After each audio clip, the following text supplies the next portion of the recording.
Hello, friends. A very warm welcome on a crucial session on modern Indian history on Ansarkari, where we are again going to discuss, dissect, and try to understand to get insights and what is behind answer writing so that we can score well in the examination. How far, how far was the Industrial Revolution in England responsible for the decline of handicraft and cottage industries in India? How far? So, Industrial Revolution in England acted as a black hole for Indian economy that did not leave anything that come under its influence, including handicrafts, cottage industries, leading to digitalization as stated by Dada Bhai. I think perfect हो गया, कोई दिक्कत नहीं। जिसको black hole पता है वो समझते ही आंसर पूरा हो गया। Extent, India was a natural competitor for England. Large market size, skilled artisan base in India. अब देखिए अपने आप ही सेंटेंस छोटे छोटे हैं, कीवर्ड अपने आप है। जहां हमें ज्यादा कॉन्फिडेंस नहीं है उन आंसर्स में किसी भी सब्जेक्ट के हम बहुत सारे वर्ड ठूस देते हैं और हम इकट्ठा बना के वहां फेंकने की तैयारी कर देते हैं। यहाँ हम कुछ नहीं फेंक रहे हैं, यहाँ हम आराम से बता रहे हैं लार्ज मार्केट साइज है, स्किल्ड आर्टिजन है। इंग्लैंड ट्विस्टेड, ट्विस्टेड वर्ड को हमने अंडरलाइन भी कर दिया। This advantage in its favour, commercialisation of agriculture, exporting finished goods initially with high custom duty, in reciprocity it flooded Indian market with factory made को कर दिया हमने cloth residency zero tariff. Indian industries turned unremunerative with workers leaving jobs and shifted to agriculture at tin and at will. Therefore, Indian industries collapsed and functioned in traces. The industrialization crippled and infancy. तो एक तरीके से answer में कोई भी दिक्कत नहीं है, बहुत ही अच्छे से समझाया जनरल स्टडीज के पर्सपेक्टिव से। वो हाउ फार बोल रहा है तो बस एक चीज कहीं ना कहीं आ सकती थी कि इंडस्ट्रियल रिवोल्यूशन जो इंग्लैंड का है वो मतलब कि सिर्फ इंडस्ट्रियल ही नहीं, इंडिया के सोशल पॉलिटिकल कल्चरल सभी को उसने मतलब जो है डिक्लाइन के फेज में धकेला। जी। बस एक ये लास्ट में बात हो सकती है और बाकी तो सब्जेक्टिव है।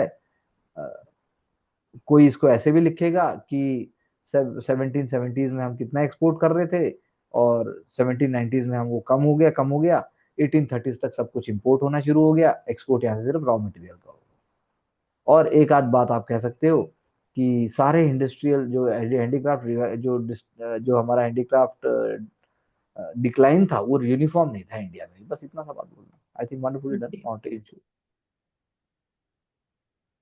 Underline the changes in the field of society and economy from Rig Vedic to later Vedic. So Rig Vedic early age degenerated gradually from an equality and rationality based society and economy to more varna based। and अब ये एक element है उसका, ये एक element है social और political perspective में, लेकिन हर जगह ऐसा नहीं हुआ। इकोनॉमी में चेंजेस आए तो इकोनॉमी अच्छा है, एडमिनिस्ट्रेटिव में राजा आ गया और राजा के साथ एक रूडिमेंट्री एडमिनिस्ट्रेटिव सिस्टम आ गया, एक राष्ट्र शब्द के बाद हम कह सकते हैं एक आइडेंटिटी बनने की बात आई।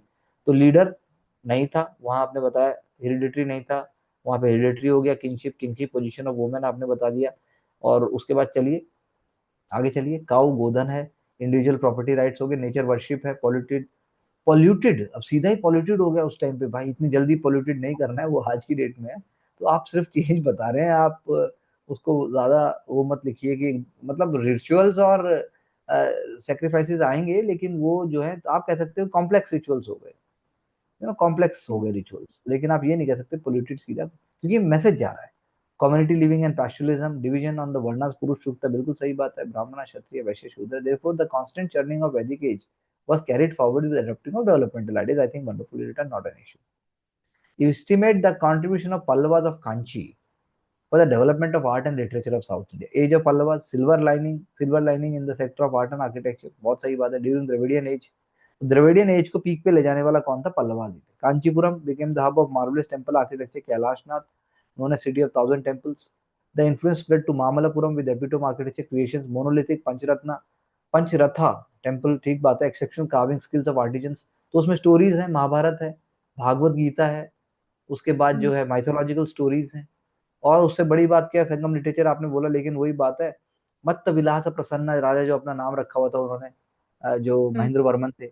और उसके बाद आप यू नो ये भी बोल सकते हैं कि पल्लव ग्रंथ एक स्क्रिप्ट थी, पल्लव ग्रंथ, क्योंकि आर्ट बोल रहा है तो पल्लव ग्रंथ एक स्क्रिप्ट थी। म्यूरल्स भी हैं, सीतन वसल म्यूरल्स हैं, बस हो गया, इसके अलावा तो ज्यादा कुछ नहीं।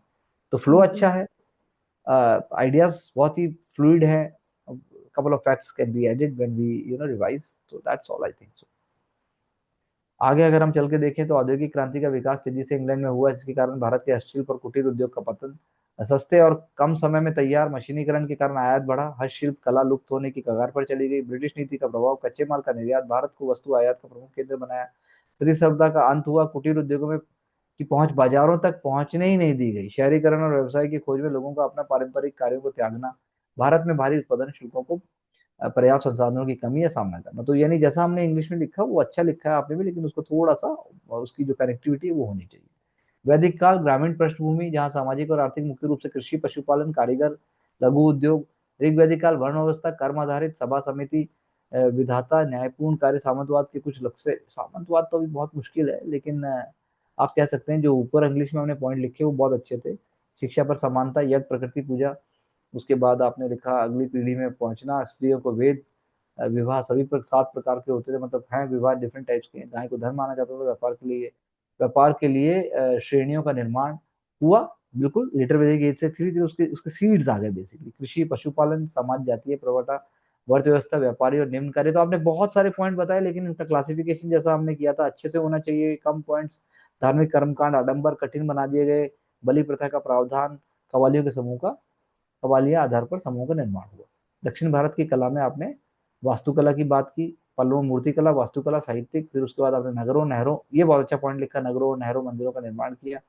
साहित्य में आपने दश कुमार चरित की बात की, दंडिन की, ये this is example we can note. और बाकी तो ऊपर जैसा हमने लिखा है उसके साथ भी कॉम्प्लीमेंट हो जाएगा। सो दिव्या, व्हाट डू यू से? सर, इंग्लिश जो पॉइंट्स लिखे हैं सर वो इतने ज्यादा सारे लिखे हैं सर, कनेक्टिविटी के साथ लिखने हैं सर। बिल्कुल। जी थोड़े हों लेकिन बढ़िया हो। जी sir. Anything else you want to say, Mansi?